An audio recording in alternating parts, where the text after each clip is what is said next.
तस्वीर में जिस शख्स को देख रहे हैं उनका नाम है शिवदीप बामनराव लांडे और शायद ही बिहार नहीं कोई देश का व्यक्ति इनको नहीं जानता होगा। बिहार के तो सभी लोग। तस्वीर में आप देख रहे होंगे कि ये हाजीपुर आए हैं और साथ में वैशाली एसपी भी हैं। आईजी बनने के बाद इनका प्रमोशन हुआ है और आईजी बनने के बाद ये मुजफ्फरपुर में कल ज्वाइनिंग किया और पहली बार ये हाजीपुर आए हैं। और हाजीपुर में जैसे उन्होंने मीडिया से बात किया और जिस तरह से अपराध विगत 1 सालों में कमी हुई है, इसको लेकर वैशाली एसपी रवि रंजन कुमार को उन्होंने शाबाशी दिया और बहुत सी बातें बोली। उन्हें गार्ड ऑफ ऑनर भी दिया गया वैशाली पुलिस प्रशासन के द्वारा। देखिए तस्वीरें। जो लोग नए हैं फॉलो करें, सब्सक्राइब करें, शेयर करें। दी वैशाली एक्सप्रेस। धन्यवाद।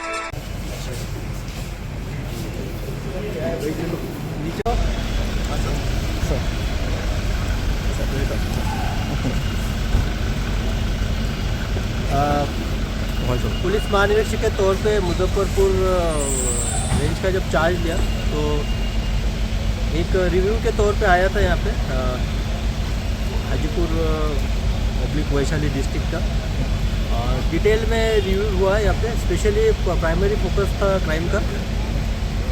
और एसपी वैशाली जो है रवि से डिटेल में बात हुई तो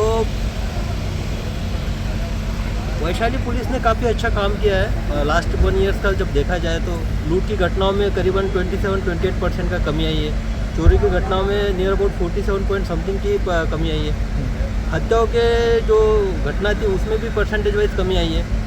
सबसे इम्पोर्टेंट ये है कि जो मुझे ये लगा कि पुलिस अपना यहाँ तक दायरा सीमित न रखते हुए जो क्रिमिनल्स थे उनके पीछे हंटर की तरह लगे, यानी हंट करने के लिए कि शिकारी कुत्ते की तरह उसके पीछे पड़े और उनको अरेस्ट करके लाया। फॉर एग्जांपल हिमाचल से इंद्र सेन को लाया है जो कि एक रॉबरी केस में था और पिछले भी उसका इतिहास रहा है। रवि साहनी को अभी जस्ट 15 दिन पहले पकड़ा है। उसके बाद मनी सिंह है जिसको दिल्ली से लाया है। तो मैं एसपी वैशाली रवि को बधाई देता हूँ कि उसने जो कोऑर्डिनेशन और एक तत्परता के साथ बाहर से जो क्रिमिनल आने का सिलसिला जारी रखा है उसको आगे भी जारी रखेंगे। बाकी डिस्पोजल के बारे में बात हुई है, केसेस का जो डिस्पोजल है उसका एक प्रॉपर प्लान जो है, ईयरली प्लान, वो भी समझ में आया और काफ़ी अच्छे तरीके से प्रायोरिटी वाइज रवि ने उसको प्लान किया है। अब एग्जीक्यूट भी होने का दिख रहा है क्योंकि 1-2 थाना में तो अभी इससे चालू होगा एग्जीक्यूट होना। तीसरी बात थी कि टेक्निकल जो है CCTNS का तो यहाँ पे 100% CCTNS पे FIR हो रहा है, ये काफ़ी अच्छी बात है। मीटिंग में SDPO से भी एक थोड़ी ब्रीफ मीटिंग हुई है। उनको जो निर्देश देने थे वो निर्देश दे दिए गए हैं। अभी देखते हैं, अभी जस्ट पहला दिन था। आने वाले समय में यहाँ पे चैलेंजेस क्या होते हैं और उस चैलेंजेस को एसपी वैशाली रवि रंजन बाखूब निभाएंगे ऐसी आशा करता हूँ। और मैं तो एक गार्जियन की तरह यहाँ पे रहूँगा। जहाँ पे भी रवि को ज़रूरत पड़ेगी मेरी गाइडेंस की, सहकार्य की, तो मैं हमेशा उसके लिए तत्पर रहूँगा। और मेरा हमेशा मानना है कि पुलिसिंग एक लर्निंग प्रोसेस होता है, इसमें कंप्लीट कोई होता नहीं है। तो मुझे भी शायद अभी यहाँ से और कुछ मेरे पुलिसिंग के नॉलेज में सीखने को मिलेगा। जैसा कि अभी डिस्कस कर रहा था तो क्राइम के पैटर्न में भी एक समझ में आया कि यहाँ पे भी एक डिफरेंट टाइप का जो टेक्नोलॉजी बेस्ड जो क्राइम है उसका एक नया तरीका भी यहाँ पे समझ में आ रहा है। तो लर्निंग प्रोसेस है, मेरे लिए भी लर्निंग प्रोसेस है।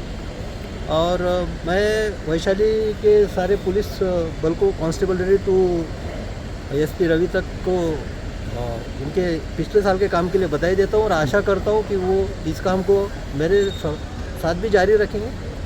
और आपका कोई सवाल है तो पूछ सकते हैं। 1-2 चैलेंजेस जो आपने नोटिस किया हो, जो मेजर लगता हो इस रीजन के लिए आपको, पुलिस के लिए? नहीं, मैं यहाँ आने से पहले, बिहार मेरा कैडर है तो मुझे एक यहाँ से हमेशा ही रहता था कि यहाँ पे जो रॉबरीज़ का क्यों कल्चर है भाई, तो एक वो चैलेंज था। दूसरी बात थी कि ऑर्गेनाइज टाइप के, मुझे यहाँ पे था कि ऑर्गेनाइज टाइप से जो स्ट्रीट क्राइम है या प्रॉपर्टी ऑफेंस जिसको बोला जा सकता है, प्रॉपर्टी ऑफेंस है, वो चैलेंज था। फॉर एग्जांपल गोल्ड लूट केस में जब मैं स्टेप में था तो उसमें मैंने काम भी किया था। बाद में मैं डेपुटेशन पे महाराष्ट्र जाने के बाद उसके कुछ ही दिनों के बाद सुबोध सिंह गैंग के मेंबर्स की अरेस्टिंग भी हुई थी STF द्वारा पटना में। तो वो एक ऑर्गेनाइज टाइम था जो गोल्ड लूट वाला गैंग है, जिसका कहीं पे भी इंडिया में कहीं पे भी अगर होता है, अभी देहरादून में भी हुआ था, तो उसका भी यहाँ पे लिंक मिला है। तो वो एक ऑर्गेनाइज क्राइम का एक गैंग है जो एक इंटरेस्टिंग है और जिसमें एक चैलेंज के तौर पे लेना है कि उसके और भी मेंबर्स है तो किस तरह से उसको मॉनिटरिंग किया जाए। और दूसरा एक एक है कि वर्चुअल टाइप से जो एक एक्सटॉर्शन का या दहशत का एक जो क्राइम होता है जो कि ये बाहर के स्टेट से ऑपरेट होता है, वो भी एक चैलेंज के तौर पे, और वो रवि उसमें एकदम, अभी बात हो रही थी तो रवि उसमें एकदम अपडेटेड है और उसमें भी वो कार्रवाई करेगा और उसने बहुत सारा कार्रवाई उसमें कर चुका है, जो कुछ बचा कुचा है वो भी कर लेगा। तो यही है, ऑर्गेनाइज तरीके से ही दिखते हैं।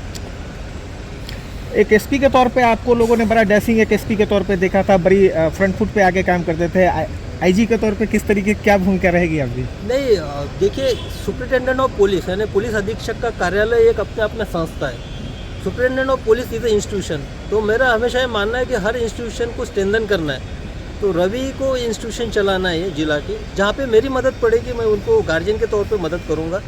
हाँ, कुछ उस टाइप से एकदम एक्स्ट्रा ऑर्डिनरी क्राइम होता है या कुछ ऐसे चैलेंजेस मुझे लगता है कि भाई ये सिर्फ इसका जो बेसिस है या जो रूट है सिर्फ एक जिला तक सीमित नहीं है, तो बाकी जिला में भी ऑपरेट है, क्योंकि एसपी का भी दायरा होता है कि वो उसी जिला तक सीमित रहता है। तो उसमें डेफिनेटली मैं इंटरफेयर करूँगा, उसमें खुद होकर उतरूँगा और उसमें आगे की कार्रवाई करूँगा। सर, शराब और बालू को लेकर बहुत सारी कार्रवाई हुई हैं और बहुत सारे मामले बीच में लगाइए आईडी बीच को लेकर कुछ विशेष करना चाहिए। नहीं, शराब के तो फिगर्स ही आप देखिएगा तो एकदम ड्रास्टिकली अच्छा काम किया है, एकदम बड़े फिगर्स लास्ट ईयर के कंपेयर में रवि के नेतृत्व में यहाँ पे। तो और शराब माफिया को आप एक जिला तक सीमित होकर नहीं देख सकते इसको, क्योंकि मेरा अनुभव कहता है कि अब मुझे जो रेंज मिली है वो रेंज के दायरे में इसको देखना पड़ेगा मुझे, क्योंकि ये ऑपरेट जो होता है माफिया ये किसी एक जिला से नहीं होता है, इसका एक सिंडिकेट टाइप से ये होता है। तो सिंडिकेट का हमेशा होता है कि सिंडिकेट के 100 पैर रहते हैं। तो हाँ, हो सकता है हाजीपुर में उसके 10 पैर होंगे, लेकिन 90 पैर जो है बाकी जगह होंगे। तो उसको आप ट्रैक डाउन करने की ज़रूरत है, चिन्हित करने की ज़रूरत है, उस पर कार्रवाई करने की ज़रूरत है। Thank you.